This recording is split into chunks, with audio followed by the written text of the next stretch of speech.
Fantastic. Welcome, everyone, to episode 105 of the Maritime Milsim podcast. My name is Brad Odell, and it's going to be a very slim show. So all I have with me is because, he's not worth that much. No, Just this burnt toast I had over on this plate next to me after I was done. So I have Tuna from Tactical Tuna. Hey, what's up, guys? So right now the East Coast is just getting the absolute piss pounded out of it by the weather. Newfoundland had 160-kilometer-hour winds, and now Nova Scotia is getting nailed with a blizzard. So power's out all over the place, and we're the only three that can make it on. We lost a guardian to the weather, that's for right, sure. We lost guardian to the weather. We were going to have Andrew on from Nova Tactical Designs. That's still what he calls it, right? Nova TD? Yeah. Okay. Yeah. We were going to have him on. His power got knocked out by the weather, which sucks because he's working on some neat stuff. We were hoping to talk to him and learn how the hell it all works. Anyways, but we have plenty to talk about. So, Tuna, let's start with the only topic we have for the show. Is you were at the Dominion 2 MagFed only game. I was. Yeah. It was down in California, so I actually made the trip all the way down there. It was a fantastic event, Jungle Island Paintball Park. What's actually the really cool part about it is it set a couple firsts for MagFed. So one, it was the largest MagFed only event to date. There was pre-registers of, I believe the final number was 410 players or 410 registrations, which blew, I think, what they were expecting kind of out of the water a little bit. It was fantastically run. I was put on by MagFed Pro Shop. Kusha and the guys there, along with the MagFed Society, put on the event. And yeah, I mean, I don't know. It's hard to say too much negative about it. It was a pretty great showing. It was a little different in that, going down to event all the way down there, I actually didn't really know anybody. So it was kind of nice. Hooligan actually put me in contact with a few of the players heading down, including Callista and Katie. I think I'm saying the name right, Daly on the last name, and she's a photographer for Deadly Couture Photography. Deadly Couture. Yes, Couture. Yeah, I'm not much for an accent, as most Canadians are not, but. But yeah, so yeah, really appreciated that. So, and the funny part is that we chatted on Facebook and then just kind of didn't end up actually meeting up on the field. But I did get to meet with Ashley, of course, the Hidden Hedgehog. So that was really nice. Got to see him, chat with him. He, of course, had made probably about the only person who traveled farther than I did, I would say, coming from the Maritimes. And I know he had a blast at the event as well. We posted his review of the event. I know, Hooligan, you posted that up earlier. Yep. Yeah, I made it earlier. Yeah, and actually, he and I had I watched it myself, and he and I had quite a few opinions in common. But to start off with the event, I'll go over. So as mentioned, there was 400, over 400 players, probably about 8 different photographers, a couple videographers, including Death Element and Max Haunt's photography from MagFed Society. So both of them are putting out some pretty epic videos right now. I think the Dominion video, the official video done by Max Haunt's photography and MagFed Society, is out, and it's pretty damn awesome. I know, Hooligan, you said you got a chance to watch it. What did you think? I liked it. It was, how do I put it? Terrible with words. Why do I run a podcast? So I've always liked watching, especially like HK's videos, because they've usually got like the dubstep and the fast and the gameplay and the mixture of still, slow, and fast video. And I'm the same way, yeah. This had that, because I find a lot with MagFed, you end up with a lot of just nothing. Like a lot, I find anyone who tries to pull off a video for a MagFed event always ends up with a lot of people standing around doing a whole lot of nothing. So the videographers are sort of, stuck with what they have. This event didn't seem to have that. You had a lot of people running up on bunkers. You had a lot of people moving. The video was very energetic, fast paced. It worked. I loved it. Yeah, I really enjoyed it as well. And the opening part, I think, is actually probably my favorite, just of the speech that the player from UEC gives at the beginning, saying how he traveled so far and his bank account's killing him. And that was, I was actually standing there right next to him as he gave that speech. So to hear it in the video was pretty awesome. And you know what? It really did get people riled up. Like it was to, kind of get into the story a little bit of the event. UEC was the one team, the United Eastern Coalition. I hope I have that right. I'll probably lose my patches if I don't. And then against Nueva California. And as I think I mentioned last time, the shit talking and the chirping in the group beforehand was just epic. Like people editing photos of each other, donuts versus avocados was basically the taglines for each. And basically just that the California guys were, all these hippies, and we were just these, dirty fat East Coasters coming in.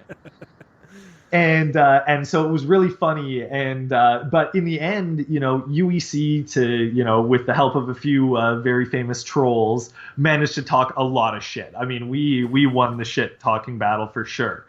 And but the problem is at the end of day one, UEC was losing 60,000 to 25. And for points. So the way points were objected was you collected cash on the field. That cash could be used to buy things, but again, a total tally of what was earned was how the score was calculated. So it was really important. And so at the end of day one, people kind of got together and said, you know what, guys, we talked way too much shit to lose. And the really interesting part is day one. So they kind of played day one on different fields. So day one was played on one half of the field, a much larger open area, a huge kind of CQB area as well, but overlooked by this massive hill that was just dominated by SAR snipers all day. So half the field was battling down in these like low, close to coast, like close quarters, while really the battle that probably would win the game was being fought up on the hill, because whoever controlled the hill could rain down on everyone else. So really interesting. So we ended up we just kind of played too much, let's just kill them. And we didn't focus on the objectives, and Nueva California stuck it to us on day one. And so, it came around at the end of the day, as I mentioned, people were kind of like, we got to get our shit together. And I got really excited because the night game was coming up. And the night game wasn't for cash, but it was to win what was called the Hogan Bomb, which was a prop, which could be used by the winning team the next day. And the idea of it is that they could go drop that prop off at a respawn point for the other team. And I'm talking the Hogan Bomb is a 200-pound wooden crate that needs to be carried by two people at minimum. So not like something somebody's just going to run in with a pistol and, save the day. But it would shut down that respawn point for the other team. Okay. So pretty significant to get that. And so I get pretty excited for the night game. They play it on the smaller field. They actually have some stadium lighting in there. So, the fact that I didn't have a flashlight didn't mean I was useless. We actually had special flashing armbands, which was actually like included in your purchase. So like we each had a blue and, a blue or red, two of them, one for each armband that would light up, and then you could click it again to make it flash to signify you were out. So like even in the dark, sneaking around was tough because you've got these two glowing like beacons on your arms.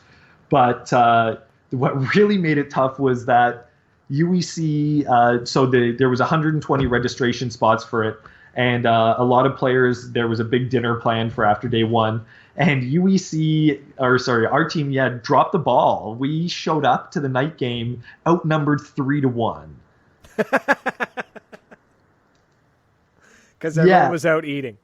Everyone was out eating and drinking, and like I get that. Like like I said, I didn't really know many people there. So had I traveled down with a huge group of friends, and this was your night to drink and party, like I get that. But like for me, I traveled this far to play paintball, and like if that game ran 24 hours and they were like, hey, do you guys just want to like keep playing? I probably would be like taking naps in my car and hitting back to the field, just trying to like squeeze in as much playing time as I could. Yeah. So the night game for me was, it started off with the ref just kind of walking over to us and being like, so guys, I'm going to tell you the same thing they told the other team.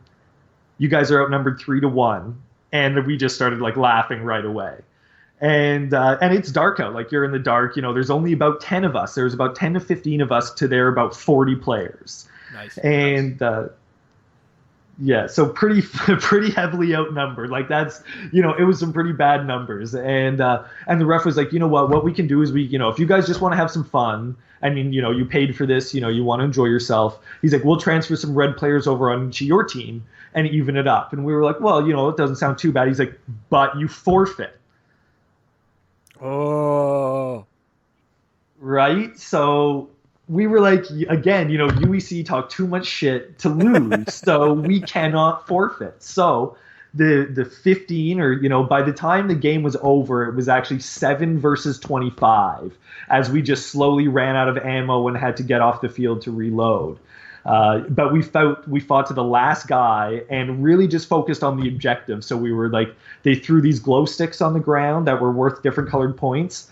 I mean, at a point, I literally just dropped my marker and was running around trying to grab glow sticks and bring them back to the general. And overall, though, the numbers for the field were fantastic. At like 50 players, 60 players on this field in the dark, you could play every spot, move. We actually got like behind the enemy at one point, and it just made for some, that really crazy, like, shit your pants nighttime gameplay. Hiding behind a bush, seeing 4 armbands walk by and just praying that they're not seeing yours, and shit like that. Honestly, for me, it was actually probably the best paintball of the event. We really, and the other thing is that 40 to 15, we had like it was target rich. Like there were lots of people to shoot. Bust out guerrilla tactics, hit and run. Like, exactly. Unlimited respawn. So that was our goal. We just wanted to grab glow sticks and we just wanted to hold them back from the objectives. We knew we couldn't capture them. We knew we couldn't complete shit. We just wanted to limit like how much points they could get. And we fucking gave it to them. Like we really did. It was a great event. Like the nighttime was so much fun. But then again, of course, we did the best we could, but we lost, as could probably be expected. So, and it was pretty bad. Like in the second half of the game, we switched sides, and that's when the numbers got like really out of whack. Like I said, more like 30 against 10 to 7. And, it was just spawn, run to a spot, maybe hit 1 or 2 people and then get thwacked and go back. And one of my only, I guess, complaints I would say I had for the event is that the airfill station. So we're talking a field that's like, must be, I don't know, 30 to 50 acres, if I can guess right. And 1 airfill station. So if you are on the far side of the map and you get hit and you're like, yeah, you know what, I've only got like 1,000 PSI left in, my 13 CI tank, I'm probably going to want to air up at some point. You're usually talking like you're out of the game for a good 20 to 25 minutes because the parking lot was so vast, like 400 players, like to air up and refill, definitely took you out of the fight for a good 30 minutes, I would say. Wow. And I guess this is something that like I think we've talked about before is how awesome it would be for hosts of events to have even just a couple of scuba tanks on the field at the spawn stations, just for giving yourself a quick bump, keeping guys in the action. I always thought that would be a great idea, having at least having 2 stations, 1 for each team, at least semi close to the spawns. So the best setup I've ever seen, personally, anyways, was at Commando Paintball, actually, for their D-Day event. You're talking 1,000 players, and the way the D-Day game runs is it kicks off at like 10 a.m. and then it doesn't stop till like 3 or 4. You come on and off the field as you see fit, but the game does not stop for like 6 hours. It's insane. And so what the field did to make things easier is rather than have everyone come off the field and then have to go through the parking lot or through the campground, sorry, not the parking lot, and then have to go up to the counter where most of it's set up for rental players too, right? So they have like the counter and all that for rental. So instead of having to go up there and then top up, where they did have like 3 or 4 airlines, so that was pretty cool. What they did is they had air compressors on little trailers Like it was built onto this tiny little 2-wheel trailer. So they grabbed a 4-wheeler and they hauled the compressor up to the edge of the field, just outside the safe zone. So See, that's beautiful. That's right, genius. Yeah. you walk off the field and there's a gas powered air compressor, just with like 5 or 6 hoses. I mean, it's got one main line that ran to a splitter, and then you had like 4 or 5 hoses. So you always had, you still had to wait. We're talking 1,000 players. You're going to have to wait, but it wasn't a huge deal, right? And they even brought a couple of big tents over to the edge of the field, so you could, if you were willing to, you could stash your paint under the tent out of the sunlight, and that way you could like come off the field, re-bomb, re-air, and then back onto the field you go as quickly as you can in that field. The field's huge. But yeah, I could see how if I had to travel across the field and then through the parking area or through the camping area just to get my air, I'd be livid. Maybe not livid, but I'd be annoyed. The nice part is that, so I think I mentioned these numbers before on the other episode because they'd announced them, but basically they sold like 60,000 FSRs and about 400,000 round balls for this event. So I bought 3 boxes of First Strikes and actually didn't even get through them all, as you could probably guess. But so it was, I mean, it was really interesting in that because, and like, I know obviously because they're more expensive, and the fact that they're more accurate, like I was finding I would go on in the field with my, my 13 CI and my M17, 7 mags, and then my pistol with 3 Zetas. And that's kind of like my loadout for a big event. And I could play that on the field for like a solid hour to an hour and a half straight. So, and then, having to go off for half an hour, to go reload all of that and get air and CO2s and all that, shit again. Taking an hour or, half an hour for that isn't outrageous. I mean, it certainly could have been sped up on the occasional time where you just realize you're a little low on air and just want the top up. But it's what happens. I mean, you get 400 people plus to an event, just like you said, 1,000 people at D-Day. Like, there's just not room to have everybody conveniently located right next to the edge of the field. And like, I definitely do understand that. So, it's nothing against the field, organizers or the event. It just certainly was one of those things. Like, I timed it wrong once. I went to reload, and like, as I was fully reloading to go back on, it was about like 35 minutes. And then as I go to get back on, they were like lunchtime. And then I just kind of sat out for like an hour and a half and was like, fuck, okay, I guess, like that time that went poorly. So that was kind of, I didn't get a huge ton of playing time on day 1 in the morning because of that. But, again, lesson learned, and, just make sure you're paying attention to when they call lunch and that sort of stuff. But yeah, I mean, day 2. So they actually played day 2 on where they did the night game. So the smaller, a little bit more CQB field. And that's when that player made that epic speech from the beginning. And it was because it was just what I talked about. Like, the moments before that we talked way too much shit to lose this. And what was really interesting is, there's about 150, 200 players on our side there. And they were saying, like, no one walks. They're like, if you're going to run at one point in this entire event, it is right now. They're like, no one walks. Like, your goal is to run and get up as far as you can, capture as much ground as you can off the break, because this is the only way we're going to get those points back. And you know what? And it worked. And like, there's a ton of shots from a couple of the photographers of just our massive crowd, like bolting it off the break, and everyone just sitting there, like all tense on the line, like waiting for the frickin' whistle to go. It was definitely one of the highlights as well, was just everyone actually getting like riled up for that start of round 2.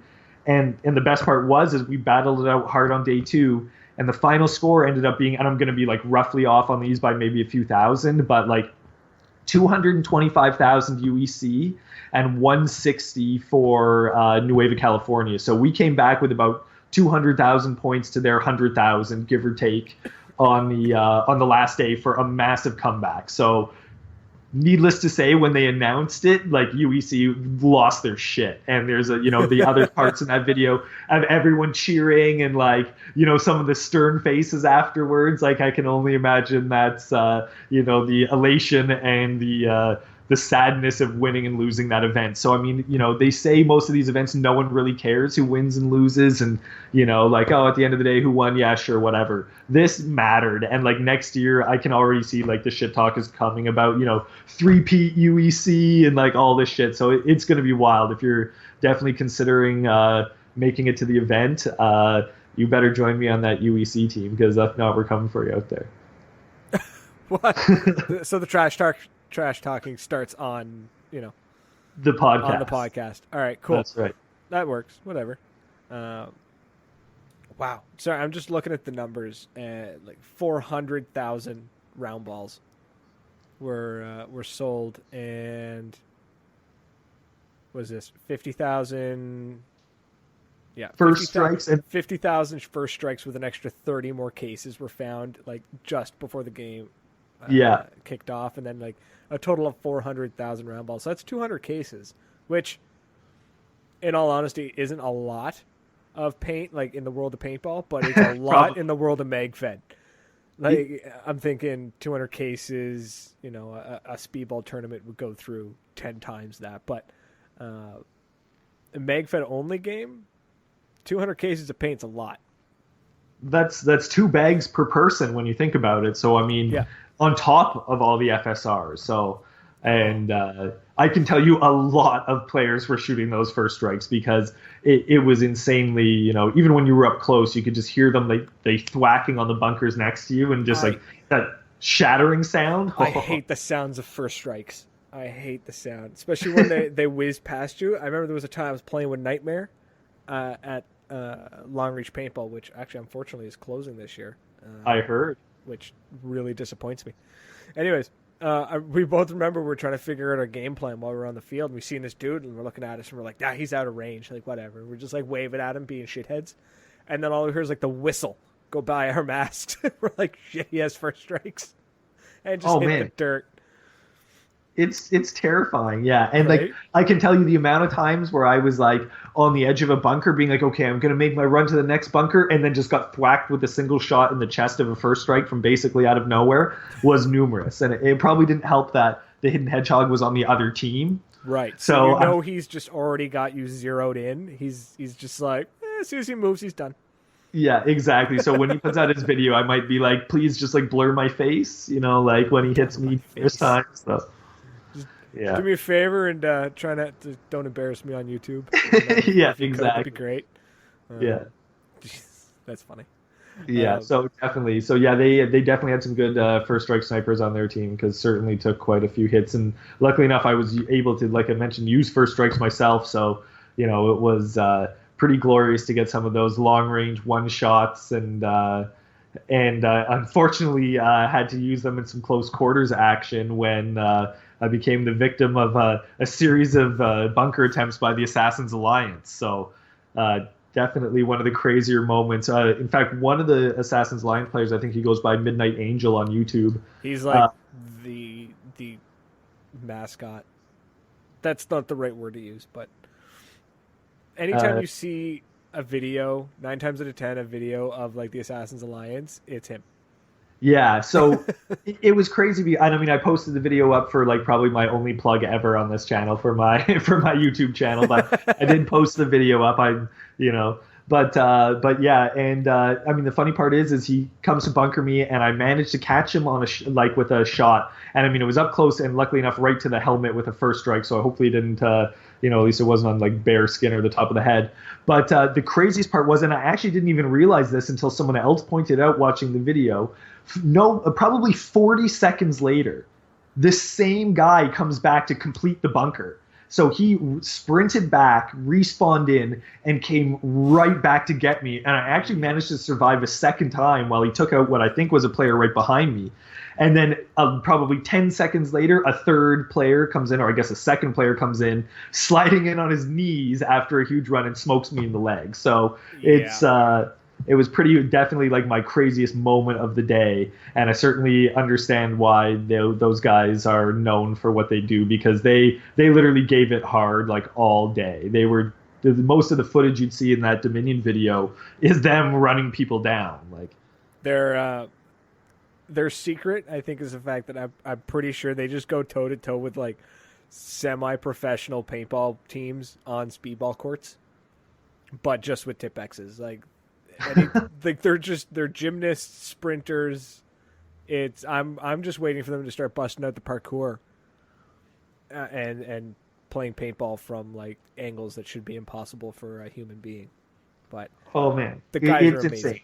Yeah, I give them all credit. And they ran, and you know how like a lot of teams are like, yeah, we'll go out there and we'll run as a crew, and then like one guy's over here and 10 guys over here, fuck whatever. Off within 30 seconds. Yeah, I know these guys like going through the pictures afterwards, like they are rolling like 5 people together like at all times, and they just like pick a line, and one goes, the next goes, the next goes, and they just take that bunker. Like if they want a bunker and you're in it, you're probably dying because they'll just keep respawning and coming for you. So it was definitely wild, to go against some of those players that you hear about and then you finally get to meet on the field. So it was pretty wild. And I guess, even though they took me out, I'll be pretty happy that I at least managed to take 1 or 2 of them with me as well. So if you're going to get taken out by somebody, at least you're getting taken out by somebody from the Assassin's Alliance power sliding in the dirt. Exactly. Like, if you got to go, you might as well go that way.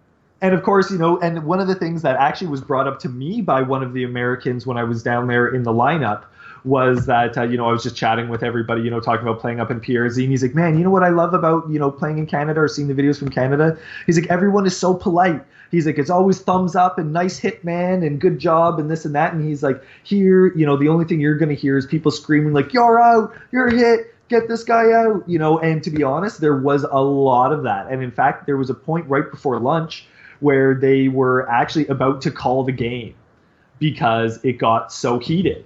Wow. I was actually off the field, as mentioned, reloading right before lunch, and the refs were standing near me, and the radio was like, guys, like, what should we do? There are people here, like, literally freaking the fuck out of each other. And they're like, if they won't listen to you, they're like, shut it down. Just shut it down. We'll go for lunch. And I guess they ended up sorting it out because they didn't stop for probably another, 10 or 15 minutes after that. But, it was something that I think the sportsmanship's pretty, not that it's like bad sportsmanship there, but just going that extra mile, isn't always there. And it's funny because like after the second attempt, I stick my hand out for a fist bump for the Assassin's Alliance player, and he just leaves me hanging. And so like, I don't think he saw it, but it was just pretty funny. And then even when I get hit afterwards, I kind of turn to the side like, hey, you got me, like, good news, get out. And like one of the comments on Reddit is like, that was the most Canadian paintball I've ever seen. That's a good line for the end. The most Canadian paintball ever.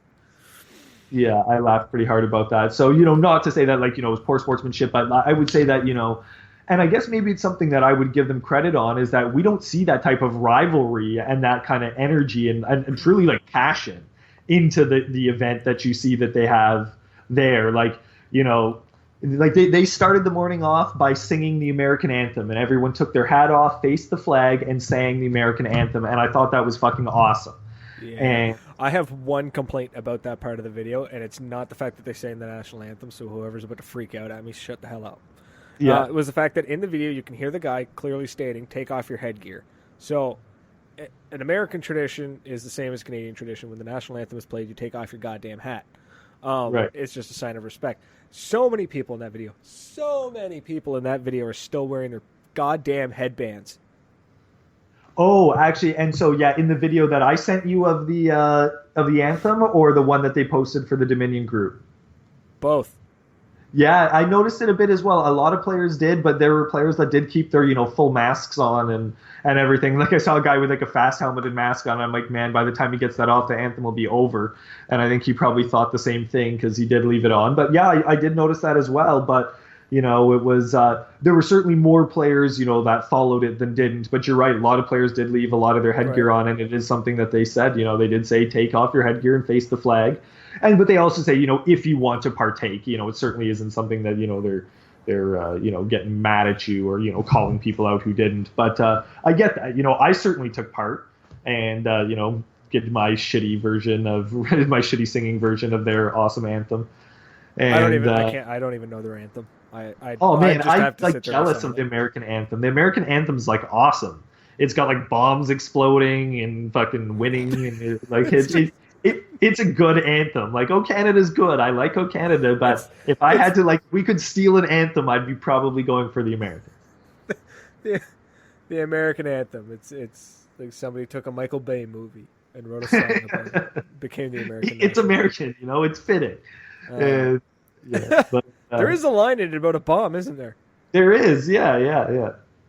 So yeah, it's pretty funny, and the after, I don't know. So it made me laugh, but yeah, no, I mean, I thought that was a nice touch, and you know, yeah, I mean, I don't know, going over maybe some of the things that I think, not so much change, and I don't think you can even like discredit the event organizers for it.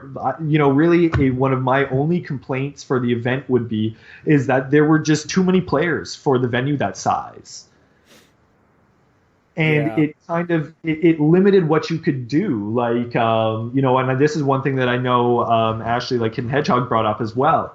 Like, there was not much flanking in this, unless you were going for those suicide runs that the assassins were going for. Like, really sneaking behind and capturing like a lot of ground was tough. Like, it was 5 people, 6 people deep on bunkers most times. And so, I mean, it was a challenge to gain new ground. Now, the only advantage of that is I love the close quarters action. I love being like right up nose to nose like that. And so it was kind of my style game in that sense, in that, like, if you wanted to be, bunker to bunker with somebody, you got it.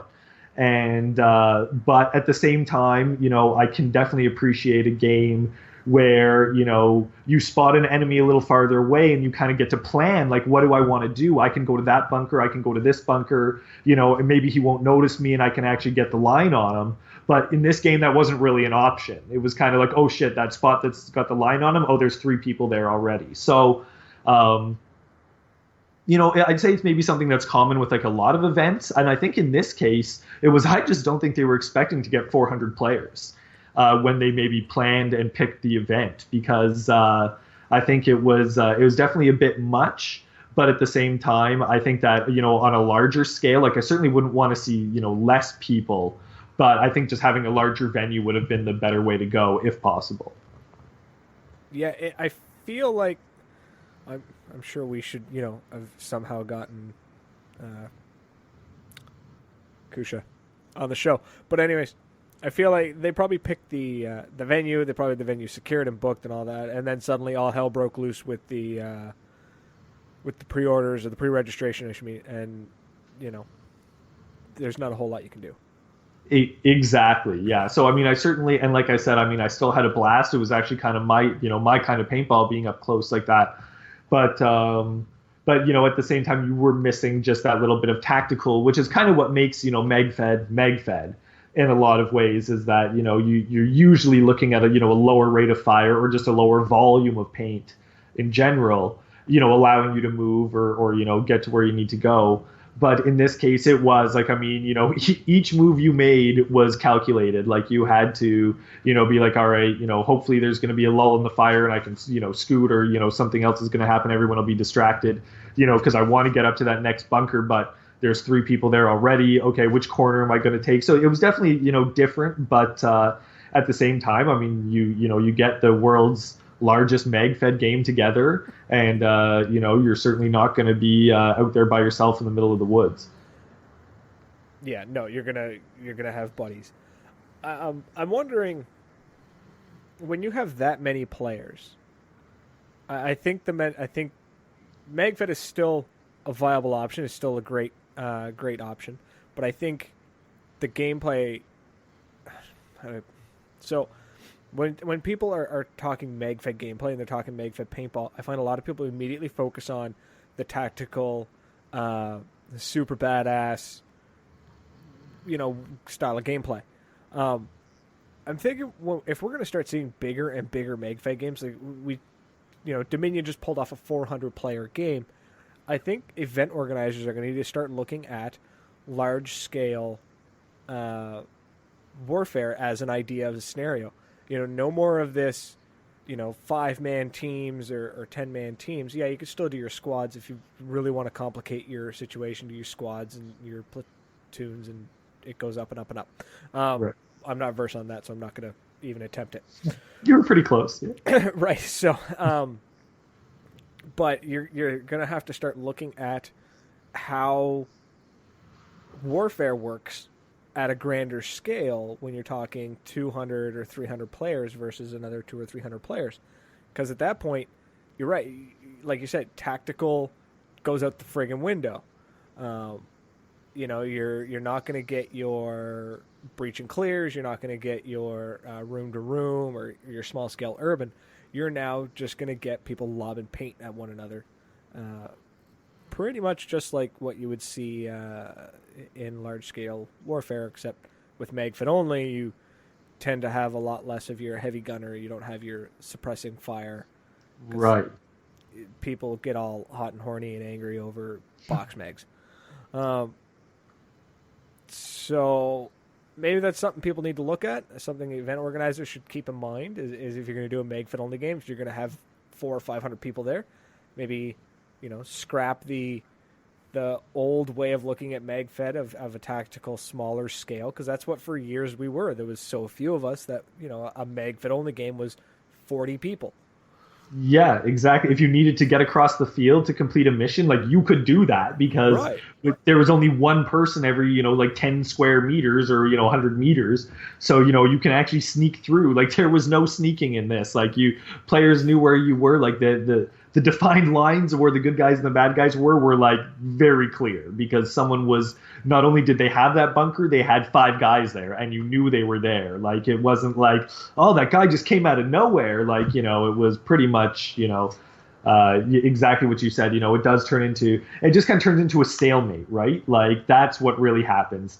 And I think that's one of the reasons why the points were a little lower on day 1 than day 2. And they actually, I mean, to give the event organizers a lot of credit, like they spent a ton of money on props, on, like the thing like the Hogan bomb. Like they did a ton of prep work. And the problem was, and they had like complicated missions that required steps, which is like exactly what we all say we want. But when it got to the point that, like, oh, we can't cross the 50 like anywhere because it is literally like they own from the left corner to the right corner, and so do we, right on the 50-yard marker, we can't complete step 3 of 4 of our mission. Well, then we're fucked and there's no more mission, right? So that was kind of the issue. So day 2, they simplified the missions and made them, a couple steps. And I think that helped a lot. But you're right. You definitely do have to, understand that, what this venue might be a little small for 400 players to, be able to complete the kind of tactical missions we're talking about. And I think there's 2 ways you can go. And I think one of the big ones is, of course, the next big game coming up in the U.S. is 0 Hour. And that's another magfed only. What they did for this one, though, registration cap, 350 players. There you go. So, yeah, you're limiting your potential of profit. But if they're limiting it to 350, then they've obviously got a plan for 350. Oh, yeah. Anyways.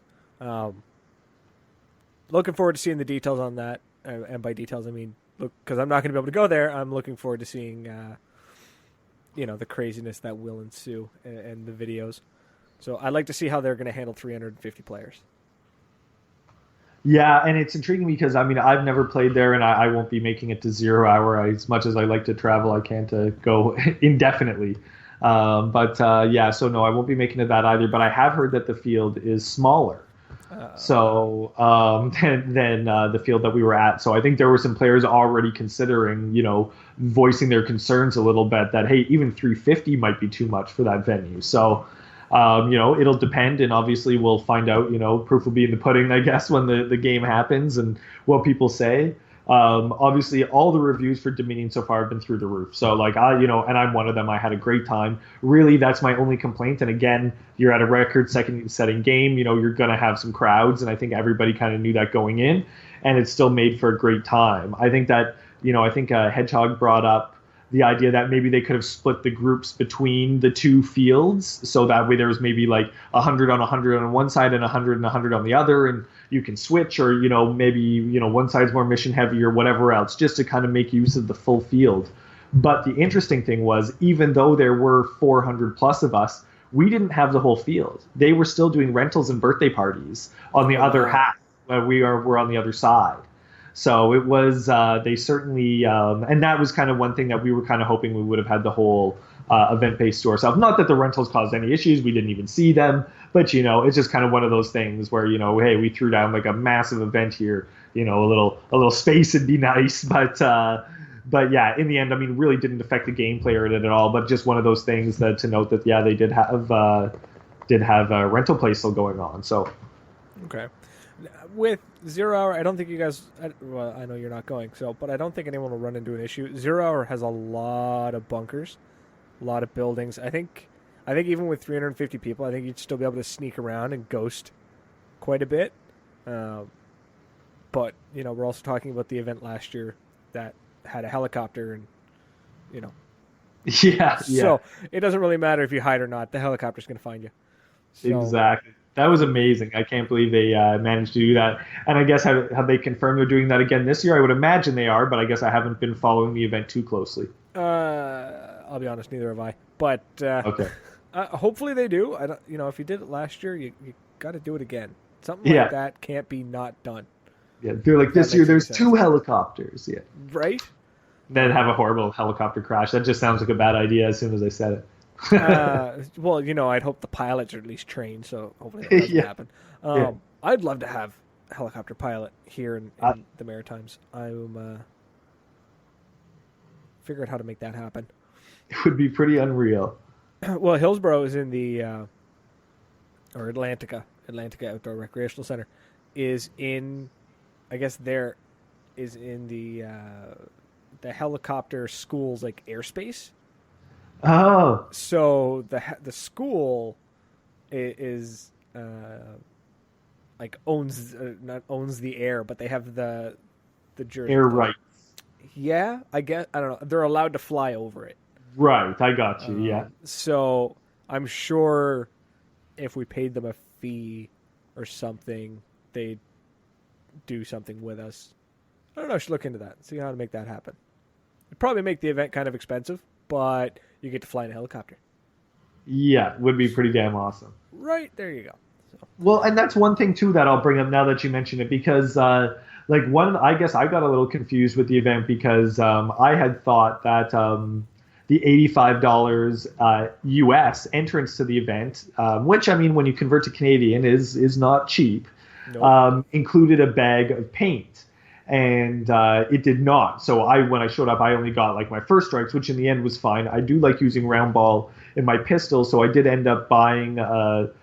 Went to go buy a bag of round ball from the field, and they did make that very clear that if you failed to order your paint ahead of time, you had to buy from the field, and it would probably be at a markup. What I didn't know was that you could only buy a case.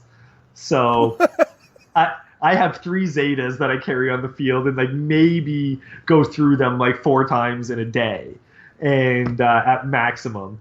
And here I am with a case. Now, luckily enough, I met a bunch of players that needed paint and sold it off. But, just like one of those funny things that, you thought were included and ended up costing me a little bit more on top. But back to, kind of the entrance fee for $85. Some players would be like, well, what did you get for $85? And I can say definitely feel like I got my money's worth. Like the event was very well run.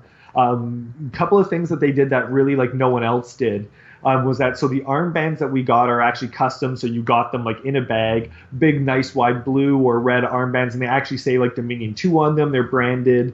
You got an event patch for your team right away, like a nice PVC patch. Definitely sweet. The options to get a couple more patches that they offered. You got for the night game, you got your like the light up armbands.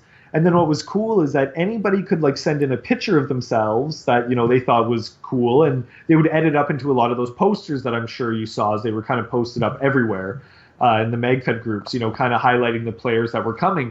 And I thought that was awesome because you didn't have to be like an e-celebrity or, like you could just send in like, hey, this is me or my team. And they'd make you up one of these posters for free. And when you got to the event, they had actually physically printed them all on banners and hung them up. And at the end of the day, gave everyone their banner. Cool. So, like, while I didn't, partake in it, and I'm sure, but a lot of people did. I thought that was like a nice touch. They had a ton of pyrotechnics, smoke, other shit, props, referees, photographers, everything. Like, it ran pretty well like clockwork once it was going. So, I did feel like I got my money's worth, but it is something that events do have to be careful of. that, charging for $85, you do have to make sure that you're providing that experience and, giving something back to everybody. So it's kind of a fine line, I think, that event organizers have to walk. Yeah, definitely a tightrope.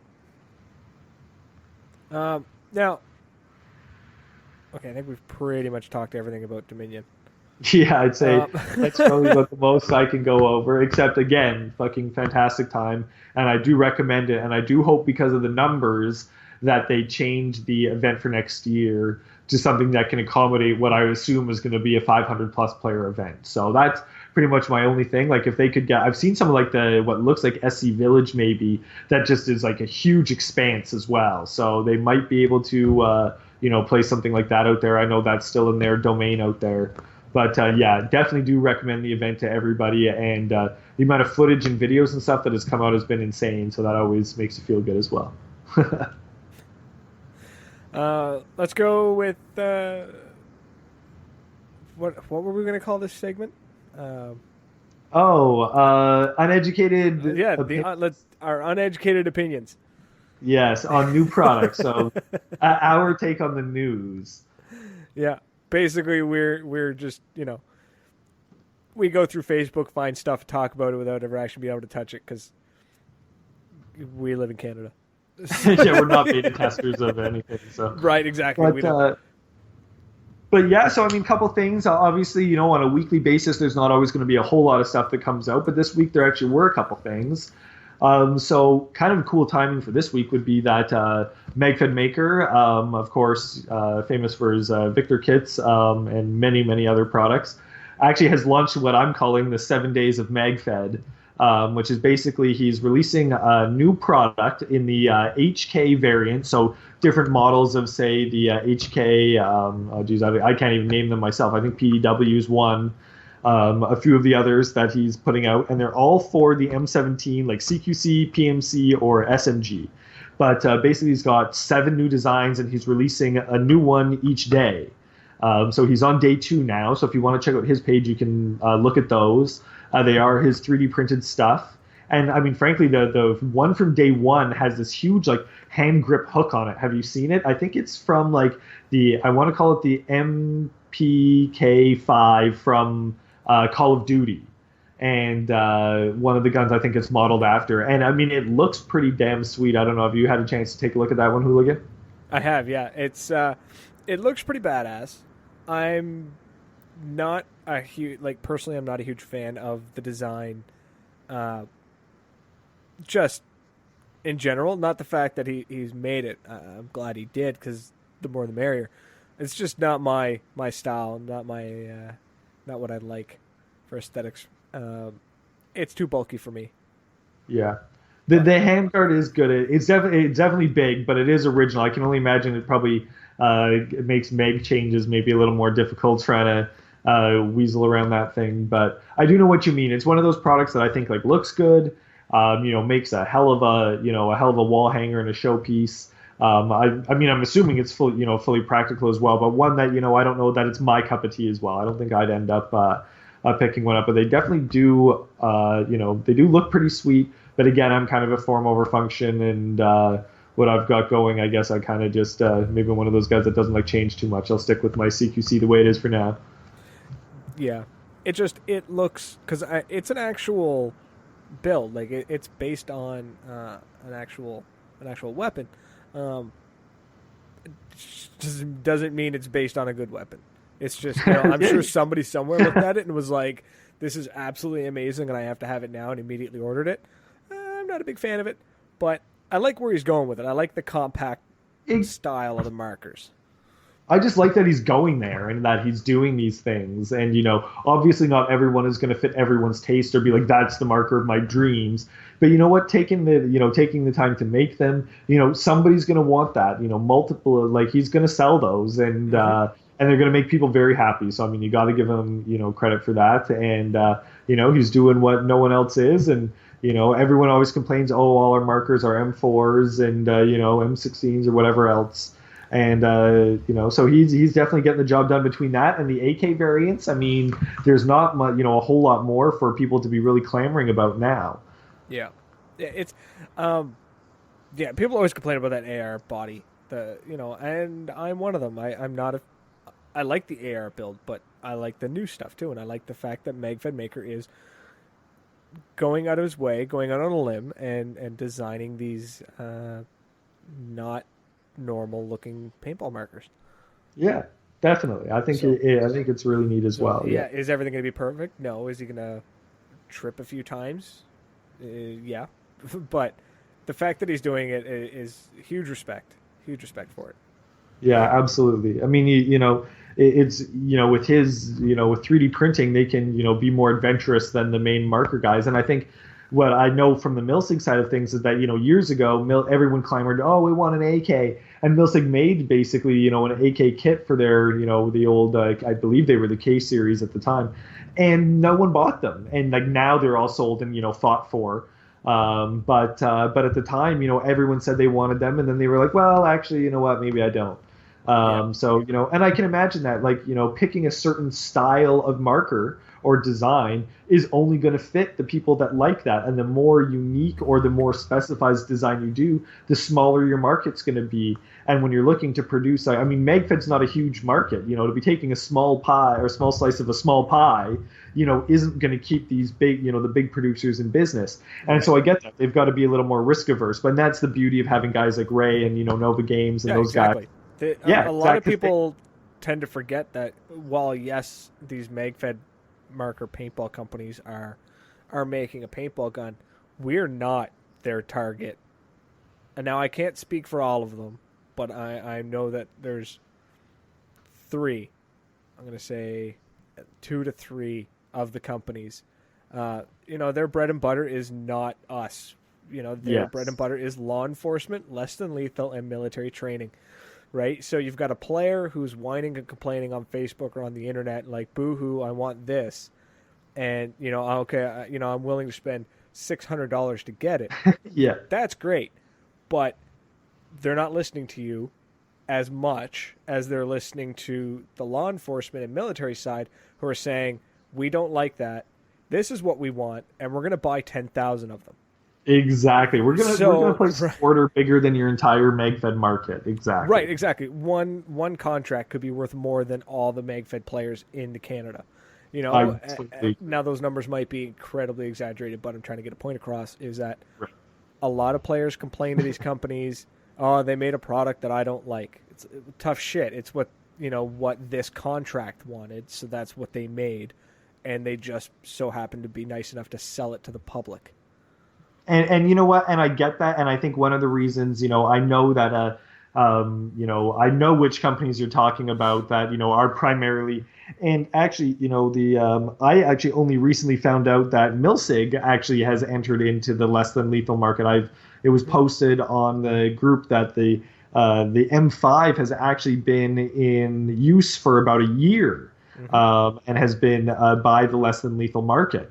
So very interesting because I didn't know that. So the advantage is that a lot of people are always worried about buying a Gen 1, but it turns out that this has been tried and tested and probably people who put it through a lot more than what we do. Yeah. And they're now confident to release it to the market. But you're right. I mean, I do get that businesses are businesses, but at the same time, I kind of believe in that. I don't believe much about everything about Steve Jobs. But one thing he always said is that if you're going to enter a market, aim to be number one. And if you don't think you can be number one in that market, then don't enter it. And I think that if you're going to decide that, hey, you know what, we make 95% of our money from less than lethal, well, then that's great. Stay in less than lethal. But if you're going to dip your toe, there's no dipping your toe into MagFed. You got to go all in. And I think that's where some of the companies have gone wrong. Is that if you're going to be a paintball company, then be a paintball company. If you need to hire a separate crew, that's what they do, and it's a smaller portion of the company, then that's what you have to do. But in my opinion, there's no half-assing it. To say like, well, you know what, I guess we hear you guys, you don't want this, but hey, these guys do, and hey, you know what, we make more money off of them. At that point, then, they've really got to weigh their decisions. Is it even worth it to be in paintball? Because, paintballers, we're a small group, we talk. And somebody has a bad experience and posts it in the right group, I mean, that can reach thousands of people and genuinely sway people from purchasing one marker or another. and those little details that they're unwilling to compromise on can basically, pull them out of the market. And I think that's, definitely the case with one or two of the bigger companies. Yeah, I'm the only portion of that, I don't even know if I'm disagreeing with you or not, is Yeah. when it comes to making a working product.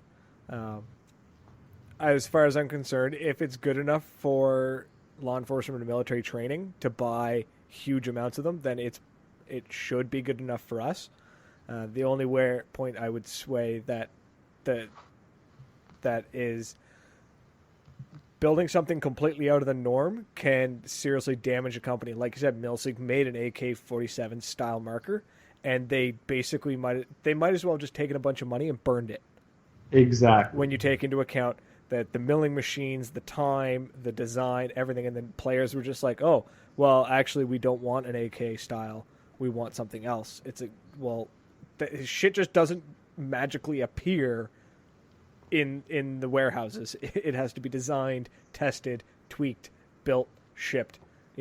I would love to see some of the bigger companies put some serious engineering power behind some more radical designs. Because you've got guys like Ray from Magfed Maker who's pumping out these awesome mods, but it'd be really cool to see built from the ground up, 100% working Vector. Right. Something like that. That'd be really cool. But how many are they really going to sell to make it back? I know I was speaking to somebody in a Magfed paintball company who said, I mentioned a certain type of marker or style of gun that I'd like to see in a marker, just to get their response, and they said, I need $50,000 to build the molds.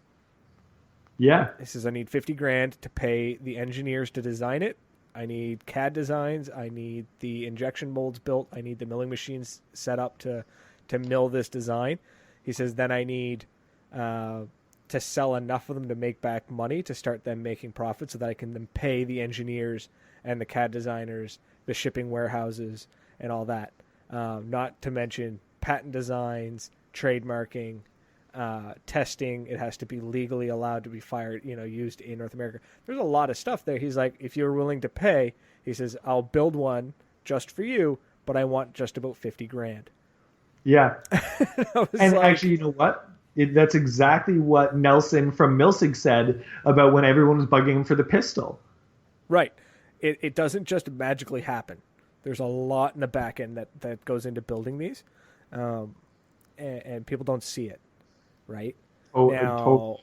In the speedball world, they've got it a little bit easier. That technology has been refined over the past 25 years that we're now starting to hear the speedball community saying things like, oh, they released a new Lux or a new E-Tech, and it's last year with some new colors.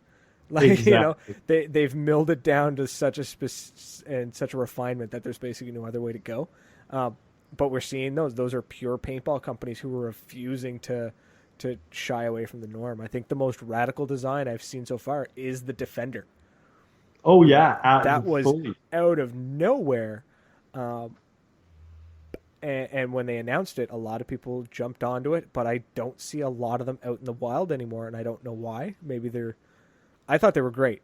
And you know what? The reviews that I've heard, I went to a game out in Ontario at Crazy Bill's, and there was like a crew running Defenders, and they swore by them.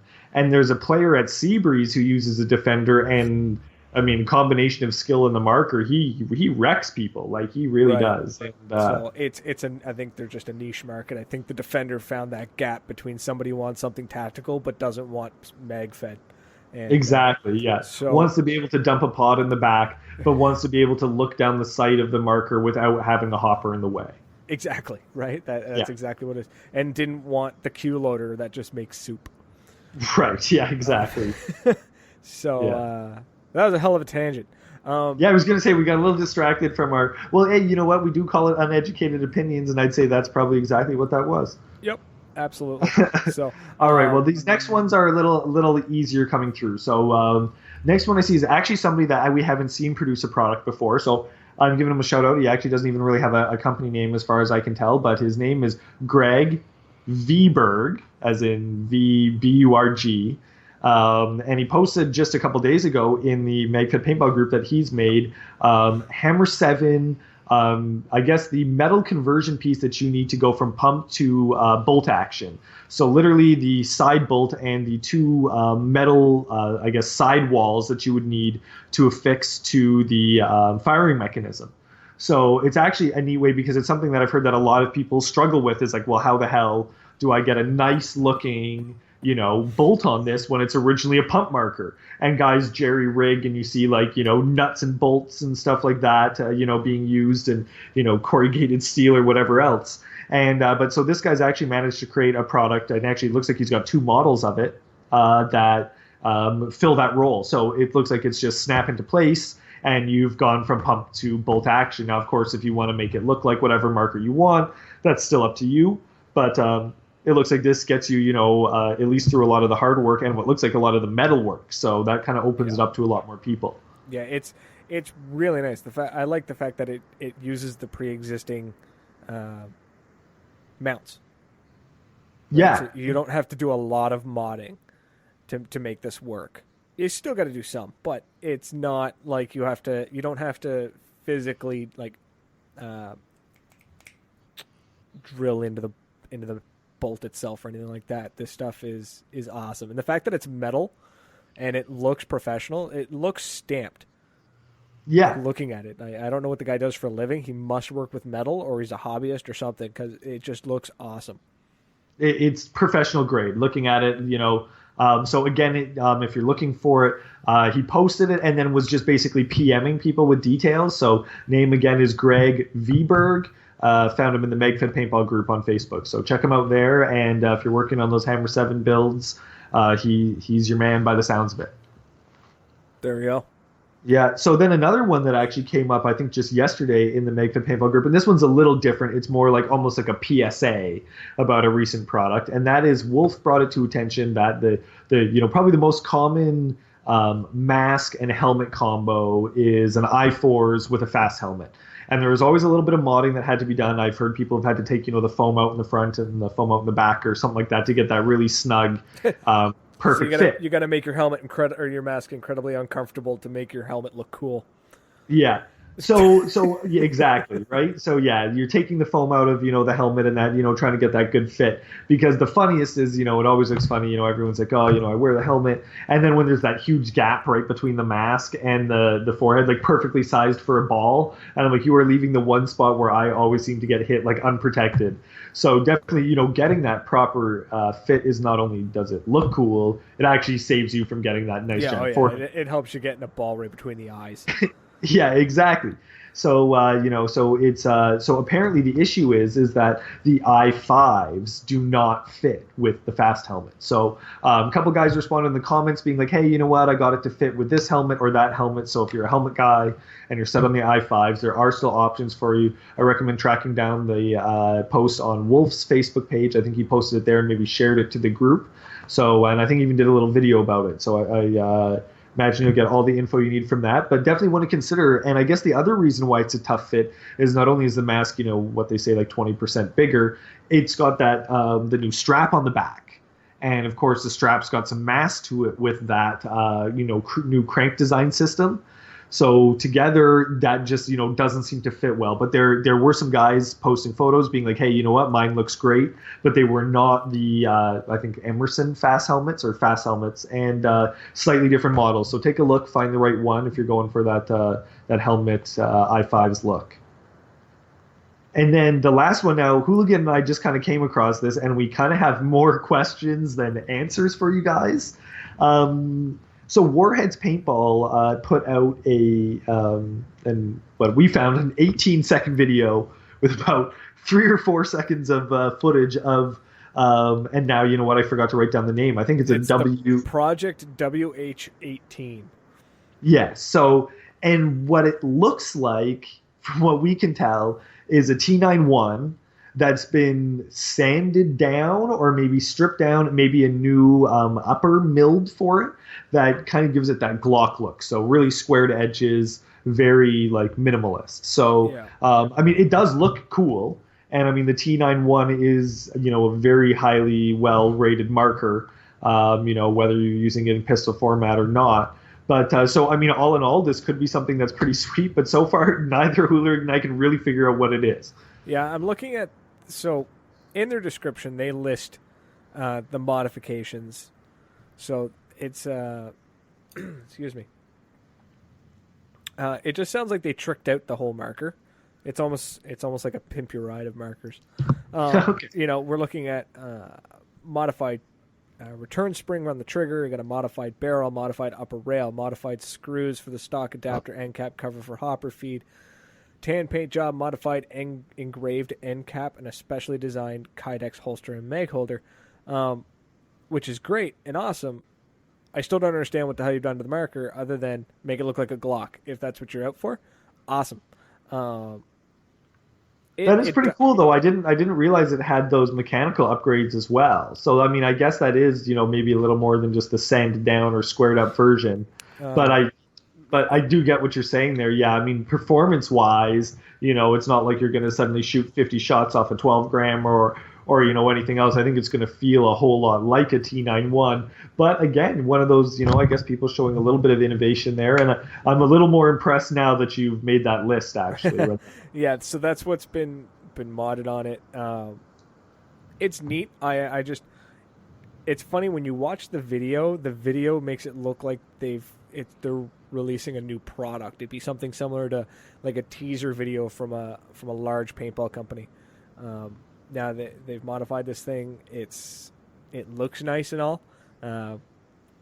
I'm biased though. I don't like the current Tiberius sidearms. The grips are too fucking big for me. Oh yeah, I remember you saying that. Like, I have both, and I actually.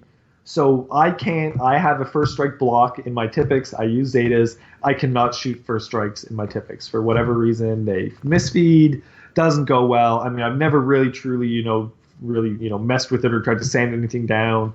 But the T8s and T91s do feed first strikes wonderfully. And that's basically the one. And I would say they have like a better engine in them than the Tipex. But at the same time, they're what you said. They're big, they're bulky. The mags are monstrous, and they only hold 8 rounds. And that's the killer for me right there. Is that if you're going for a lighter loadout, which most people are when they're either playing pistol primary or carrying all their main shit and a pistol, having those beefy mags, and that's always been my issue with Tiberius is that it's too bulky. Yeah. So. What Warheads has done, it looks good. Love to see some more details. Maybe a video showcasing, take it apart, put it back together. Show me some more details of it rather than a 18-second video with 4 seconds of actual view. Mind you, the video has amazing production values in it. It's a good video. As I was watching it, I was like, "Oh shit, this is over." I was like, "This is done." I was like, I thought this was like the intro. Like right? It's a good video. It's a teaser, that's for sure. Yeah, so definitely go take a look at it. If you just go to YouTube and just type in Project WH18 Tiberius, it'll come up, and it's cool. It looks. It is, and it does look good. I like that Glock look, and it's snub nosed, so it's tight. It's compact, so I'm interested, and I guess we'll see how it compares to Tiberius's own snub nose markers that are apparently coming out. So. I'm still, yeah. So that actually wraps up the week for new products. So nothing else for us to wildly speculate on right now. I think that's for just a single week is definitely a nice little bit of news and a few things to chat about. So I'm hoping that we can keep this one going here and definitely put the pressure on these guys to keep making shit so we have stuff to talk about. Absolutely. We'll always find something. Oh, yeah. We'll always find something. So let's get into some upcoming games. So we've got April 20th, coming up, is the Fight for Asylum 6. That's going to be at PRZ or PRZ Paintball. Amazing field if you haven't been up in Picton, Ontario. It's well worth the trip. You know, we're talking abandoned military hospital. It's just an amazing field.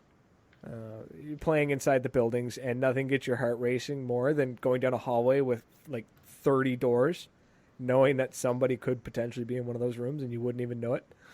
And such an amazing time. So to help out with Synergy's Fight for Asylum 6, we're doing a giveaway. So if you go on our Facebook page, if you go on Facebook, go to Maritime Millicent Podcast, look us up, and you'll see a poster for the Asylum 6 game. And like and share the poster. So big thing is you got to share it. And be entered in for a VIP package, which is entry for all 3 days. So it is a 3-day event. And so you get entry for 3 days and paint. So it is, as far as I know, it's open class. So everybody and anybody is welcome. So go to the Facebook page, take a look at it, and share the poster. Now, here's the thing, is if you share it and your settings are set completely to private, or if you share it privately, you don't set it to share publicly, I can't see that you've shared it. So what some people have been doing is they've been sharing it, and then they've been typing shared in the comment.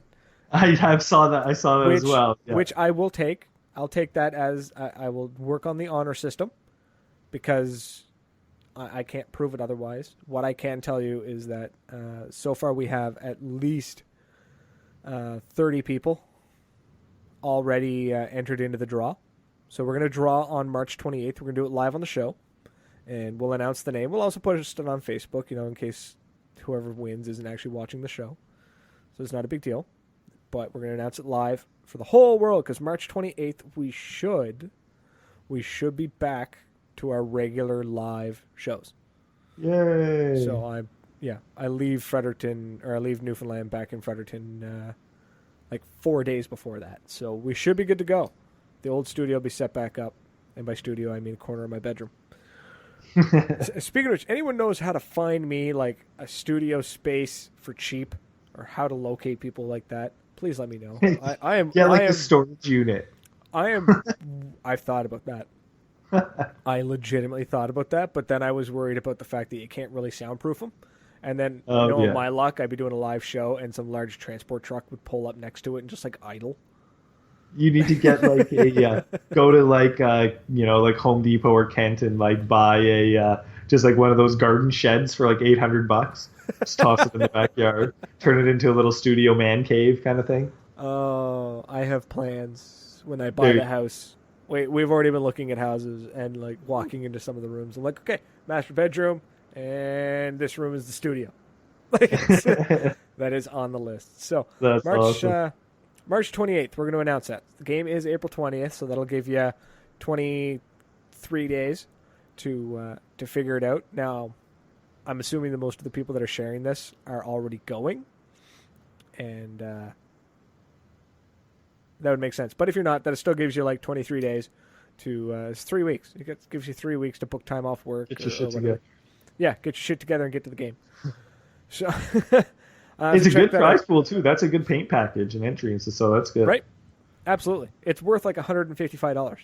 Yeah, I'm gonna try to make it out to that event. Actually, I didn't realize it was coming up that quick. So I'll be a kind of last minute decision on that one. But if I can make it, I'll definitely try to make it out there. So, okay, I got to talk to you after the show about that. Sounds good. Don't let me forget. Now, moving on, we got Commando Paintball are obviously doing their Titman Challenge 2017 D-Day. It's a mouthful, but it's going to be good. We're talking about this every show because we're going to be there, and we're doing a live show from the show from the event. Can't wait. And it's June 11th. It is a 2-day event, and it is first day is your standard. Vendors are showing up, setting up. You wander around, you take a look at some of the gear, you play a little bit of paintball, whatever. It's a very relaxed day. It's a very good time. We went last year, had an absolute blast. Now, Saturday, is with all of the June 10th, so Saturday is the first of the 2 days, is where all like the little events are happening. So we've got everything from, there's a pump clinic being hosted by Sonny Lopez from the LA Hitman. Nice. That's going to be really cool. I'm hoping to partake in that, and because I know nothing of pump paintball. I can use a pump marker, but I don't know like how to really play it. I'm really looking forward to learning. Reaper is doing his pistol challenge, which is awesome. I'm definitely looking forward to that. And I actually got to meet Reaper out at Dominion as well. So yeah, he was really nice. We actually got to chat for quite a little while, so that was good. And so yeah, I'll definitely be entering that. I love a good pistol challenge. So sounds like you're telling me that's like a draw setup where you kind of face each other. That's what I understand. Yeah, it's as far as I understand, it's a draw, and it's all for fun, right? So it's I'm so down. It's just a great way to showcase the Tipex, is what it is. It's a great way to have some fun, and show off the Tipex. So if you've never used one before, great chance to try it out and play with it. And if there's anyone to talk to about it, it's definitely Reaper. He knows his stuff. So. Then we got Max Tac is doing a TGR tech class, so they're teaching the teardown and the troubleshooting, which is awesome. 1 p.m. all these times there's like 10 a.m., 11 a.m., 1 p.m., 2 p.m., so they're all over the place kind of thing. There is a MegFed challenge being hosted by Gestures Tactical. Also very much looking forward to that. I think one of these episodes coming up, we're going to have to do a whole episode on competition paintball, because I freaking love already in the works. Actually getting to play some real competition. So I'm definitely looking forward to that one as well. We will definitely be doing a show on that. Team podcast. The what? Team podcast. We'll have to enter the four of us. Team podcast. Absolutely. With special guest Nightmare. Yeah, exactly. Tipman is then doing a tech class with the Tipex and the Phenom, teaching to tear down and troubleshooting. Max Tex does another tech class, and just for anyone who missed it, Eclipse is doing a tech class. Then at 6 p.m. there's a pig roast, because why not, right? What? 7 o'clock there's a not so silent silent auction and a talentless talent show hosted by Reaper. He did that last year. It was awesome. People basically like came up and just did a talent of some kind. If you can't sing, don't worry about it. If you can't dance, don't worry about it. It was literally like one person came up and just told a joke. And it was like, that's fantastic. Here's a t-shirt. Like, thanks for standing up in front of all these people. Right. And then there's a player party. That sounds hilarious. I'm down for that. That sounds really fun. Right? It's a ton of fun. Then there's a player party kicked off at 8:30 p.m. With DJ, bonfire. Dave from Commando basically like just collects a ton of scrap wood from building the field up and just burns it all in one night. It's awesome. And then Sunday, check-in and paint sales start at 7 a.m. Player briefing at 9:30, and 10 a.m. the game kicks off. 5 p.m. we're doing closing ceremonies and prize draws. Last year there was 5 or 6 markers given away, 2 or 3 masks. Ton of stuff. There was hoppers given away. I know Aztec was there giving away like die hoppers. Wow. Yeah, it was really cool. There's a lot of good stuff. Absolutely worth it. If you go to commandopaintball.ca, the registration is open. They are capping it at 1,000 players though. I like that too. As we kind of discussed earlier, I think that I think having a cap's important. One, it encourages people to pre-register. Yep. And pre-registering helps the field, the organizers, everybody, so that way when you show up the day of, there's not like a 700-person lineup of people who be like, oh, I got to fill out my waiver and spend the whole... You can do it all online. So Perfect. There's 1,000 places, and there's 870 of them left as of right now. $30 entry is the early bird. $40 if you register after June 2nd. So it goes up by $10 if you wait till June 2nd.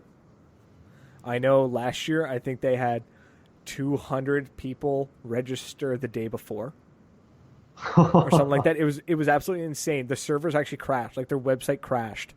So many people tried to get on just before the event kicked off. So if you plan to go and register now. Also start looking at hotels. It's Canada's 150th birthday this year.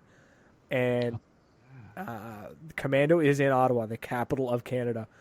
There is a party every night for the next 200 days in Canada right now. Parliament is just losing its mind. And if you're from outside of Canada, come visit, because it's really cool. Because when we go down to the United States, all the tourists want to go to Washington and they want to check out the White House, and there's the big gate all the way around it. You can't actually get to it easily unless you book a tour or something.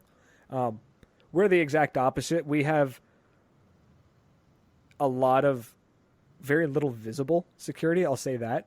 But basically, you cross the street and then you're on the front lawn of Parliament. It's huge. It's this massive yard. And then you can go up into what we call the Peace Tower, which is the big main tower of Parliament, which is just absolutely badass. You stand on it and you can see Quebec. Yeah, exactly. Just over the river. Yeah, that's awesome. Yeah. Yeah, and it's freaking beautiful too. Ottawa, not so much in the wintertime, but in the summertime is beautiful. Yeah, so you can. It's really cool because the way our it's all set up is you get to stand in the middle of it, and when you look forward, you're looking at the Parliament building, and then if you look to the sides, you see the house of the parties. So there's the Liberal and the Conservative. It's literally they have their own space. Very cool. Come visit Ottawa. There's the War Memorial. The War Museum is so cool. Just a ton of stuff. I could go on about Ottawa all day. So anyways, come to the event. We will be there. We'll be doing a live show from the event. Max Tech is kind enough to set us up with hotspot so that we will be broadcasting live from the field. Not entirely sure of a time yet, mostly because we don't want to ignore any of the events going on the 10th. We're probably going to do 2 live shows, probably do June 10th and June 11th. But we don't want to, do a show and basically be like, oh, Reaper can't be on the show because he's doing his pistol challenge. So, and we're doing the show, we're going to try and balance it as best we can. We should do it after the pig roast. That sounds like a beautiful time. We'll all have a couple beers or yeah, hell, let's do it during the pig roast. I want to eat roast pig. I think that's the best idea right there. So that'll be 6 p.m. Eastern time, which should actually probably work really well. So we'll figure that out. We'll hammer all those details out, and it'll be a good time. But that's it. We have gone way over our usual time. Not a big deal. But that's it. That's all I got. So, Tuna, thanks for coming on and somehow having power while the apocalypse occurs in Nova Scotia. I feel like I'm in the city, so I feel like I'm protected from all those rural folk who lose power when the local tree falls over. When the local tree, the one tree in Nova Scotia falls over and knocks out all the power.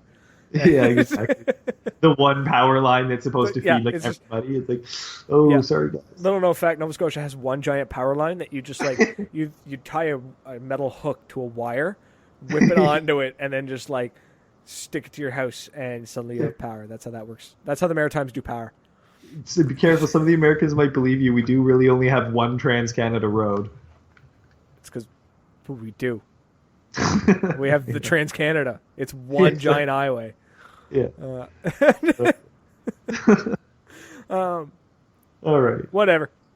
That's it. So thanks for coming on. Everyone who's listening, thanks for downloading and streaming. We've been watching the numbers, and it's awesome. Glad to know that we haven't lost a lot of our listeners to the fact that we're not live. We will be back in 2 weeks. 2 weeks from today, we will be live again, and I can't wait because live is more fun. So I want to see your face. Yeah. Yeah, with the new computer, I have the webcam now, so they get to see me.